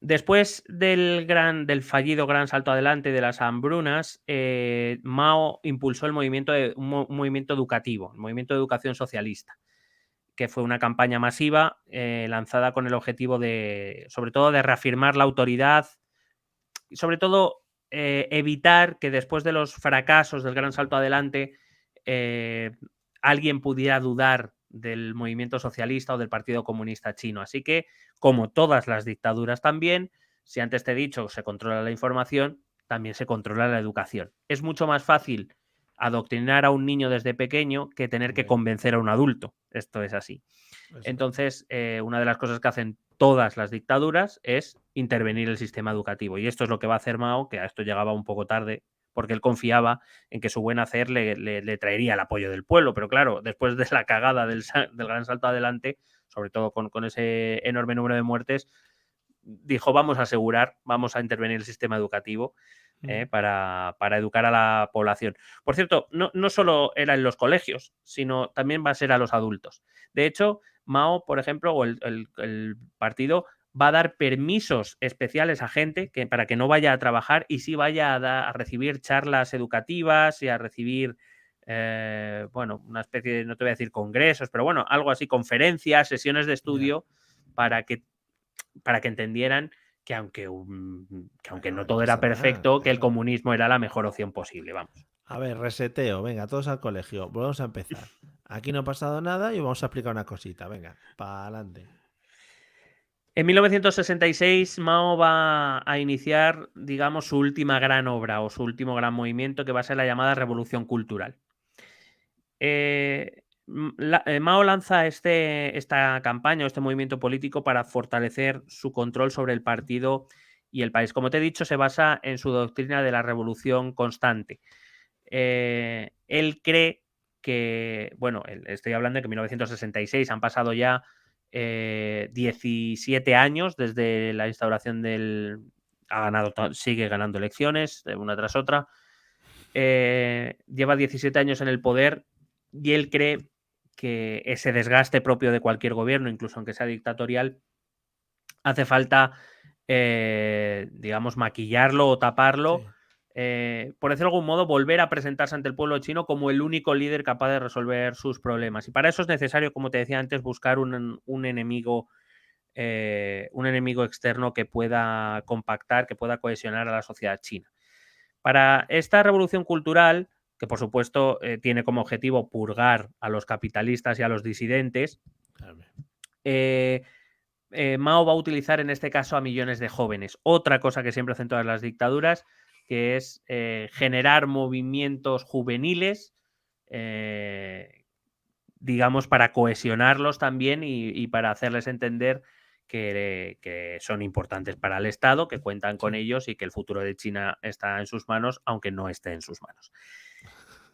A estos millones de jóvenes que Mao va a movilizar se les va a conocer como los guardias rojos, que Qué van, bonitos para decirlo de nombres. algún modo, van a empezar a hacer una cacería por todo el país, Mm, buscando a esos capitalistas y a esos disidentes, qué guay. convirtiendo China en un verdadero caos de terror, porque hay por allí por donde aparecían algo algo pasaba y alguien pasaba al otro lado de la vida. Porque seguramente iban muy calmados, ¿no? Y explicando las cosas. Todo. Efectivamente, la euforia de la juventud, ya lo sabemos, Ya. el idealismo de la juventud, que en este caso fue utilizado muy hábilmente por Mao y por su propaganda para hacerles entender que el futuro de China dependía de que ellos fueran capaces de encontrar a todos esos disidentes y a todos Qué esas, bien.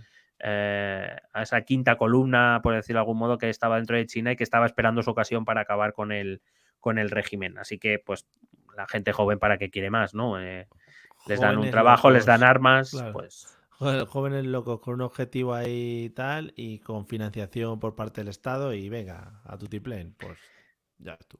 en muchos casos son jóvenes que abandonaron la educación para dedicarse plenamente a esto. No era un trabajo a jornada partida, a media jornada, era jornada Claro, completa. claro, Y es claro. verdad que crearon, o esta revolución cultural creó una generación de jóvenes chinos sin educación formal y sin oportunidades laborales. Es decir, abandonaron toda educación. Ahí donde, por ejemplo, ahora el Partido Comunista Chino sí que pues la revolución cultural sí que ha sido bastante enmendada a posteriori, siempre después de la muerte de Mao, Mm. pero para China, para la China de post-Mao, la educación de sus jóvenes ingenieros, o sea, bueno, de hecho los mandan a Estados Unidos, quiero decir que Ya, no, claro. claro, es muy importante porque entienden que sí, efectivamente, en ellos está el futuro del país, pero el futuro tiene que pasar por la educación, por la formación y por tener gente, profesionales bien formados para que hagan avanzar al país en aquello que el país necesite. Pero Mao no lo veía así. Entonces Mao pues cogió a esta generación joven, le dijo ala y a ramplar un poco con todo. Qué bonito, joder. Hay que decir que incluso los Guardias Rojos acabaron con muchos artefactos históricos, con muchos tesoros culturales que tenía el país, pero que fueron destruidos a veces accidentalmente y a veces porque eran vistos como recuerdos de una tradición o de una tradición política que no debía regresar jamás, con lo cual, bueno, pues demuestra un poco la ignorancia que movía No, la a estas educación, sí, juventudes. efectivamente. Hay que decir que, como te digo, la revolución cultural sí que ha sido muy influyente y aparte bastante enmendada por las generaciones posteriores. Él pensaba, básicamente, él lanza la revolución cultural porque cree que está perdiendo el control, también te digo que también los dictadores en un momento dado se vuelven un poco paranoides. Porque sí, porque ven enemigos en todas partes y creen que todo el mundo quiere quitarles, lo cual, bueno, no, quiero decir, a lo mejor tiene su Puede pozo de pasar, verdad, sí, sí. porque, Sí. pero bueno. Sobre todo a él le preocupaba que su autoridad estuviera siendo socavada por algunos otros líderes o personajes relevantes del partido y de esta manera es verdad que no les ataca directamente, pero les dice, mira, no solo controla al ejército, controla a estos putos locos. O sea, no me toquéis las narices que os mando a los putos locos a vuestra casa. O sea, No, esto es hablaban así. así, en esos términos. Que Sí, van sí, los sí, putos locos. Puto loco para allá, puto efectivamente. loco para allá. Bueno, en público eran los guardias rojos, pero sí, Claro, luego a en el nivel ámbito interno eran los más, putos locos. más familiar, sí. Por supuesto, hombre, claro, ya que está, pues aprovecha para quitarse algún disidente o algún enemigo político que tenga por ahí. Eso es lo que decías de la revolución constante. O sea, eso es una cosa que no se puede parar. Efectivamente. No se puede parar. Como digo, pues esta revolución cultural dejó un trauma, va a durar hasta la muerte de Mao. Esta revolución cultural son 10 años, incluso se va a alargar un poco en el tiempo, pero bueno, como digo, cada vez con menor influencia, pero va a dejar un legado de trauma y sufrimiento en la sociedad china, muchos de los cuales aún conservan esas, podemos decir, esas cicatrices, ¿no? de ese pasado. Estamos hablando de que esa generación es la que actualmente tiene 70 años, puede ser la generación propia, por ejemplo, o bueno, a lo mejor era todavía niño, pero bueno, de Xi Jinping, el actual líder. Quiero decir que es una generación que actualmente está en los cargos Sí, sí. importantes de China y que son hijos de esa revolución cultural.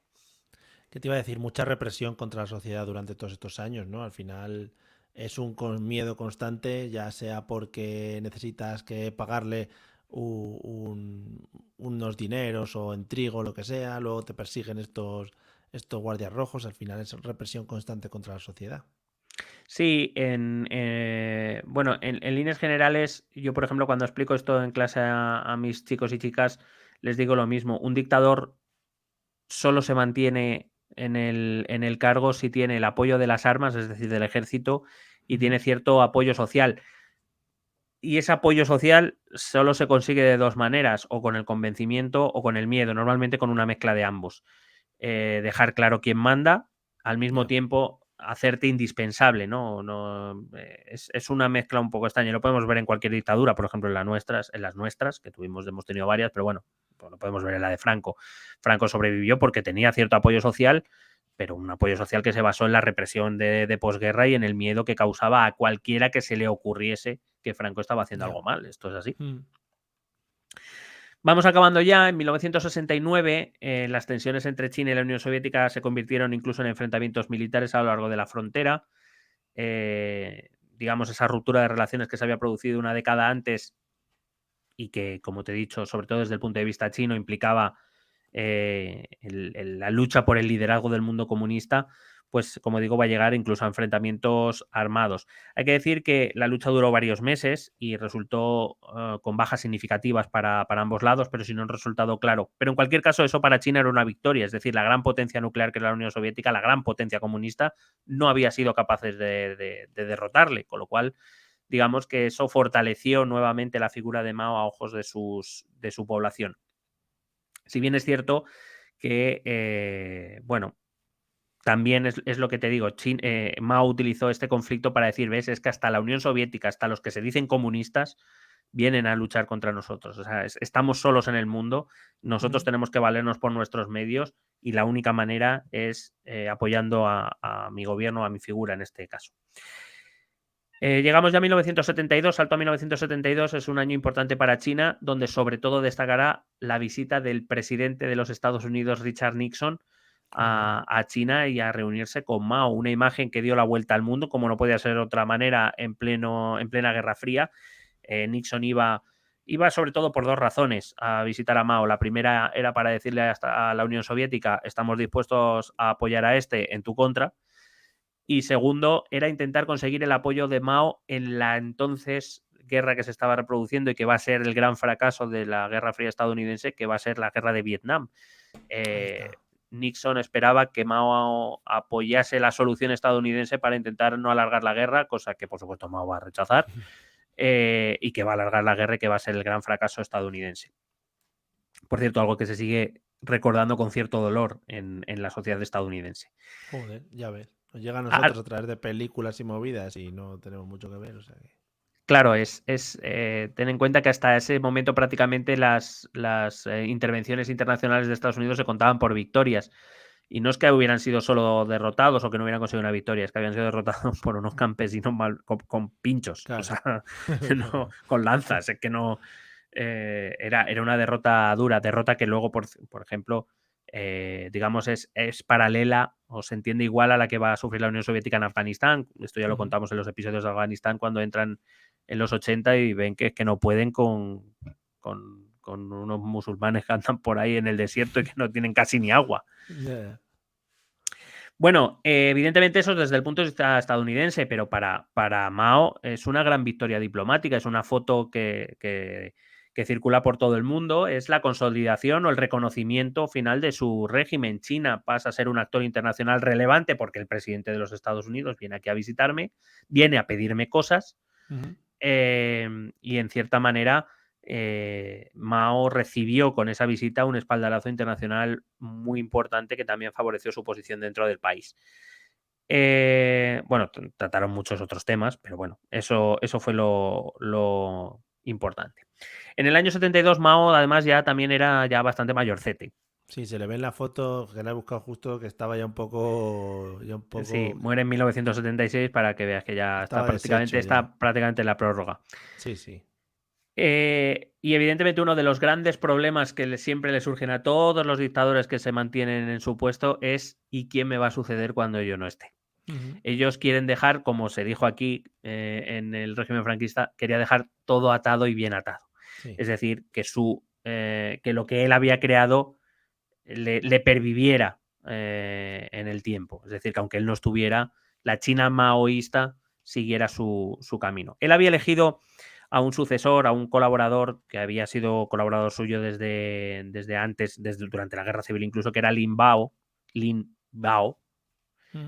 que fue, como digo, fue elegido por propio Mao como sucesor. Lo que pasa es que no tengo muy claro cómo ni por qué a Mao le acabó llegando la noticia de que este Lin Bao era un traidor y que le quería hacer la cama. Y por lo que sea, no creas que no es lo que estás pensando, no fue alguien a pegarle un tiro ni mandó a los putos locos. Simplemente Lin Bao que viajaba en avión desde Mongolia a China, por lo que sea el avión no llegó, en circunstancias misteriosas. Mala suerte, el avión a veces pasa. Claro. El problema es que hasta ese momento todo el mundo tenía claro que Lin Bao iba a ser su sucesor. Al desaparecer, lo que estalla dentro del partido es una lucha clara por ver quién va a ser el nuevo sucesor, claro. Al final, Mao tarde o temprano va a morir y, oye, convertirse en el líder supremo y en el presidente de China, pues, oye, tiene sus dietas y sus cositas. Sí, la verdad que sí. Al final tiene ticket restaurant para comer casi todos los días. Aquí es donde va a surgir, o va a resurgir, mejor dicho, la figura de Deng Xiaoping. Deng Xiaoping había sido purgado, digo, en 2 ocasiones. Él era, digamos, de un grupo que vamos a llamar los moderados.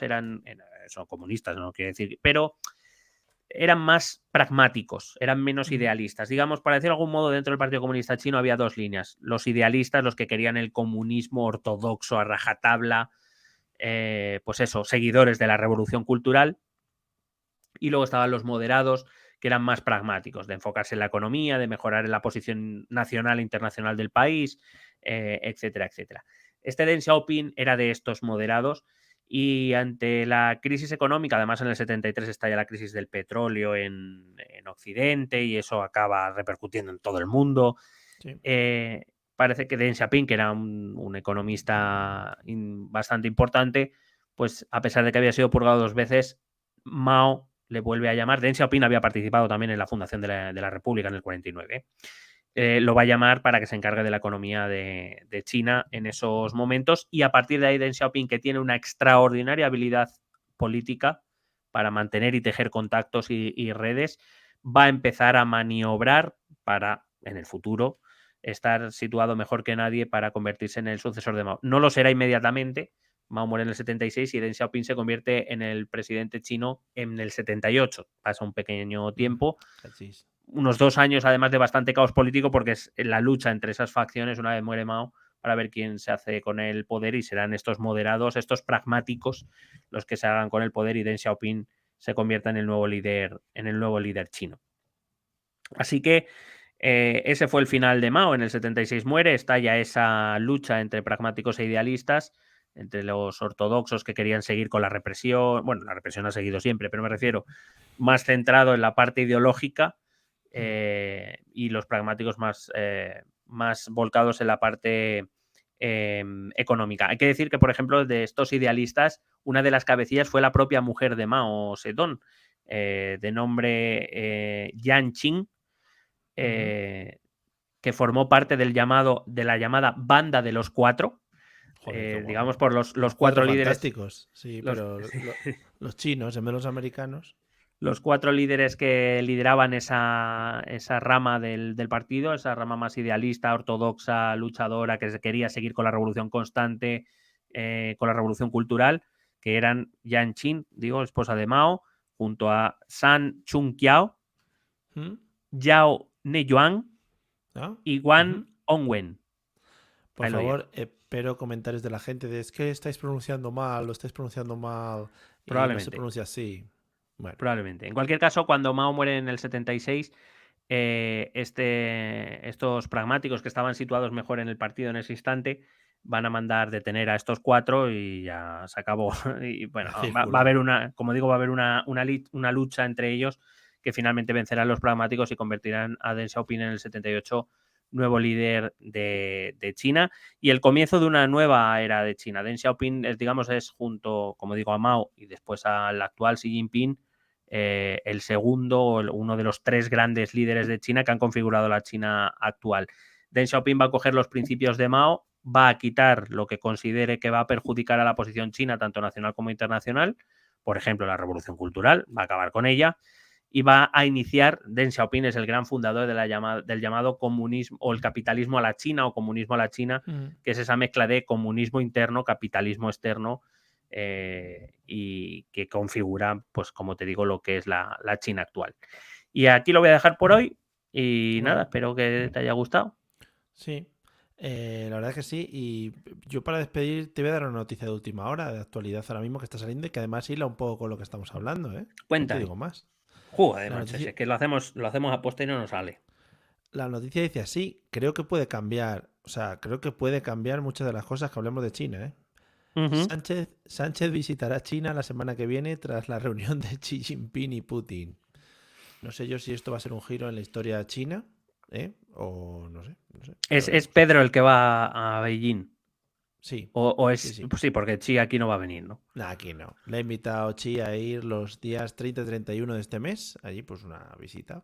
A echarse ahí el día. Bueno, pues seguro que hablamos de ella en este podcast. Hombre, que yo creo que sería el final a la historia china, en plan. Y llegó Pretty Sánchez y la lió parda. Y ya. Mr. Handsome. Joder, qué guapo es. Joder, otra cosa no. Pero guapo. Y turras. 20 folios. Recordemos. Es que va con el tocho. Es que... Bueno, pues nada, me ha gustado mucho. Espero que se traiga unos cuantos bonsáis de allí. Y Hombre. eso no hemos hablado, tema bonsáis, eso no. Y unos jarrones, ¿no? Supongo. Unos jarrones chinos, muy buen jarrón. ¿Pero el bonsai es más chino o japonés? Cuidado. Sí, lo dejamos ahí, encuestita para el público en Twitter. Eso es. Bueno, pues nada, seguimos analizando y viendo un poco pues de dónde viene ¿En qué nos vamos a centrar en el próximo episodio? También para hacer un poquito de spoiler. Pues depende de Ya. lo que diga la encuesta o no, puede ser la, la moción de censura, la tamamada, Sí, o si es China 4, pues será eso, sobre todo la configuración de la China actual con Deng Xiaoping y hasta Xi Jinping. vale. Pues Xi O sea, más o Jinping, menos, para que que... tengas una idea, entre el 76 y mediados de los 2000, más o menos. Vale. Bueno, pues nada, dejamos ahí a Pretty que le vaya a ver. No sabemos si tendremos episodio antes o no. Eso ya sabéis que va un poco según los ciclos lunares. Entonces, dependiendo de cómo se nos dé, veremos una cosa u otra. Vamos a escuchar los métodos de contacto que siempre vienen muy bien para que, pues eso, podáis contactar con nosotros. Escucha nuestros métodos de contacto. Puedes escribirnos un correo electrónico a la dirección estotambiénespolitica@gmail.com. Si lo prefieres, puedes buscarnos por Facebook o Twitter a través del nombre ETE Política. Nos encontrarás en YouTube, donde colgamos las grabaciones de todos los episodios. Y si necesitas un contacto más cercano, únete a nuestro canal de Telegram. Busca el enlace en nuestras redes sociales. Toda esta información y mucha más la puedes completar a través de nuestra página web www.estotambiénespolitica.com. Porque tú también formas parte de Esto también es política.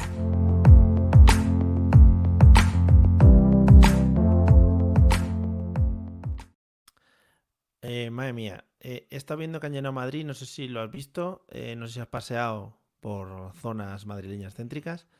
Está la Georgina esta por todas partes.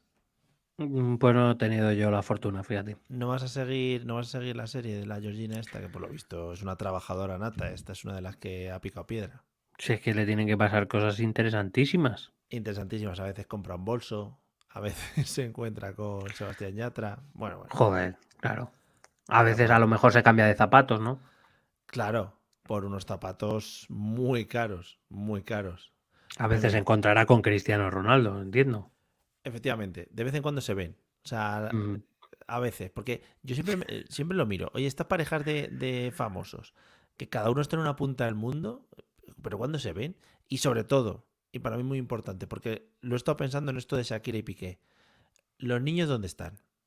¿Quién manda a esos niños? Shakira, que si se va a Argentina con el Bizarrap, que si luego se va no sé dónde, que Piqué que va no sé qué. ¿Los muchachos esos dónde están? ¿Con quién duermen? No, Hombre, a yo mí te que me lo digo, expliques. en ese caso yo a los niños alguna vez los he visto con Shakira, con Piqué no los he visto nunca. Eso también te lo puedo decir. No, con Piqué va mucho al Twitch este que hacen por la noche con Ibai y con estos. Ah, van A mucho. veces va el Ah, sí, Mina. van a donde la Kings League. Sí, yo les he visto en el campo, en el partido y en las entrevistas que hacen como si fuera el chiringuito de jugadores. Bueno, yo he visto al hijo pequeño cantar la canción de su madre contra su padre, o sea que bien. En el Muy bien, fondo vamos fenomenal. muy bien. Bueno, supongo que.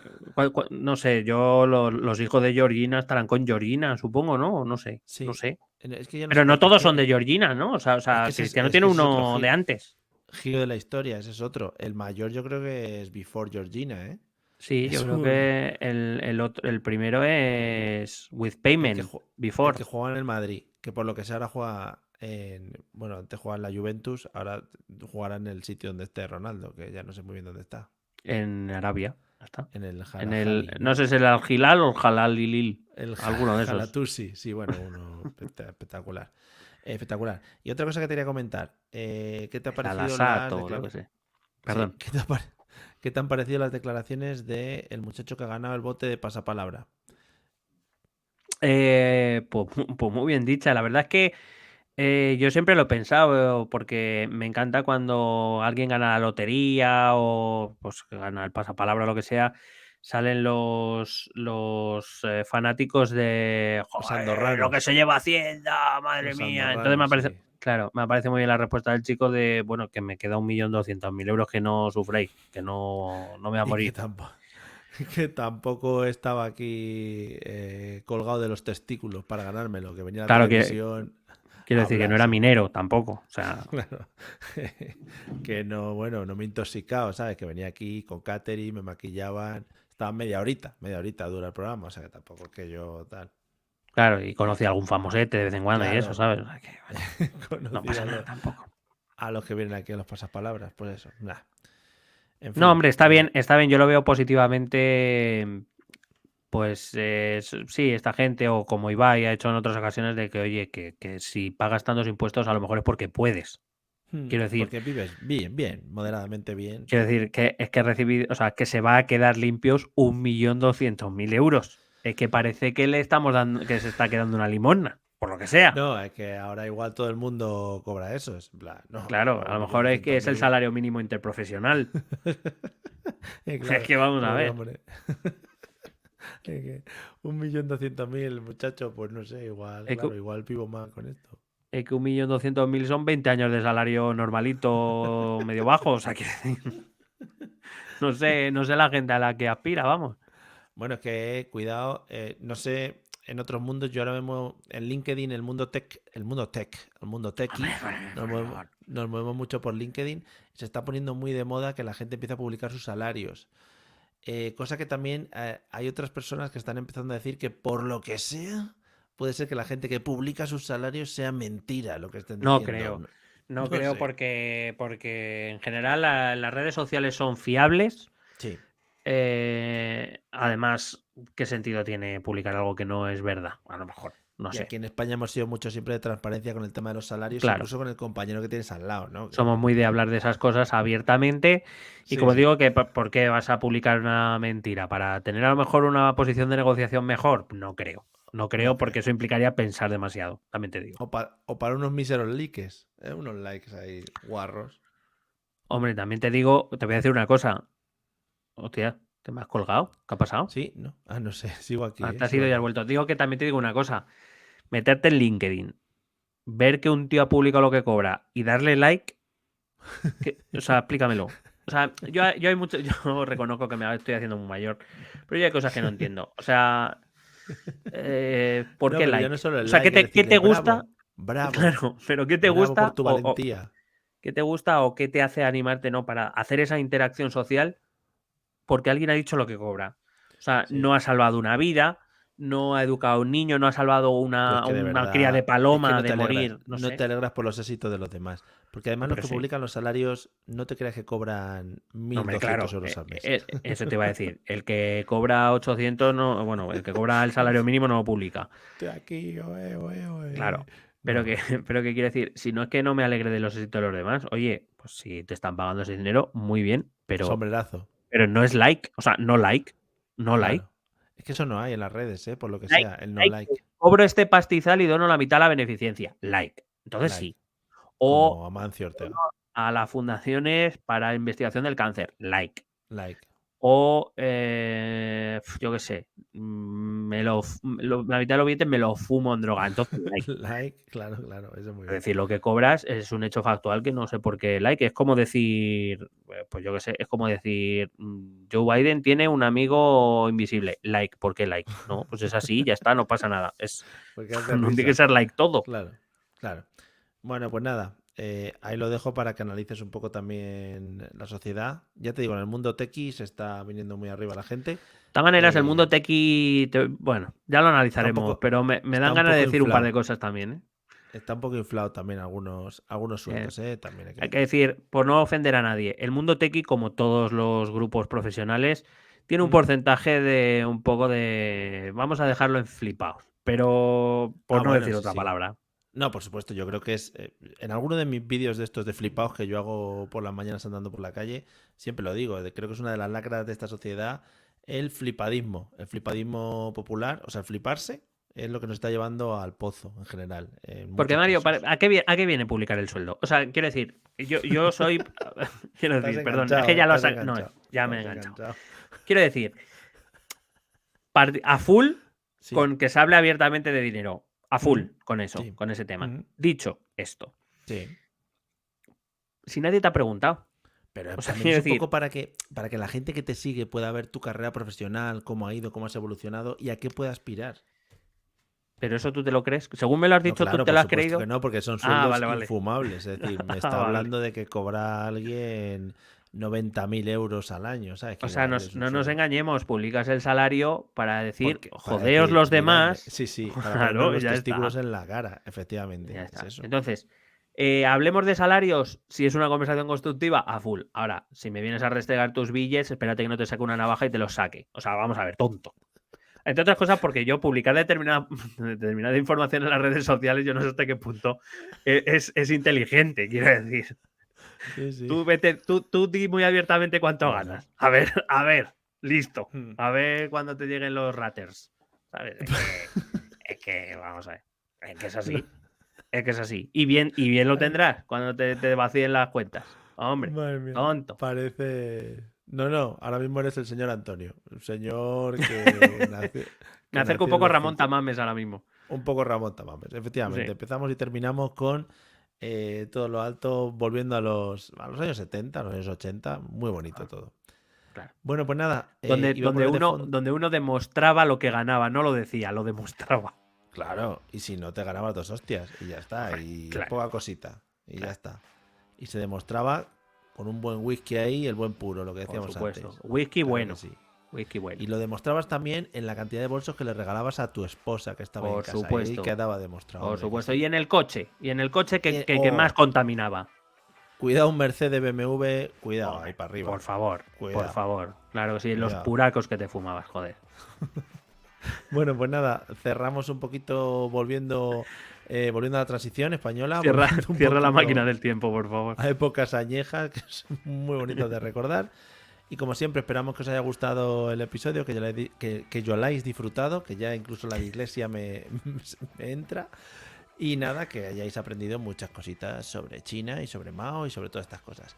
Nos vemos en el próximo episodio, como siempre, que no sabemos si será mejor, tampoco si sabemos si será pronto, no sabemos absolutamente nada. O sea, que tampoco vayáis aquí preguntando, que es que sois tontos. Tanto preguntar que si salarios, que si tiempos, que si cosas. Ni nos preocupa tampoco, también te digo. Es que de verdad que sois unos preguntones. Nos vemos cuando sea. Venga, hasta luego. Un besete.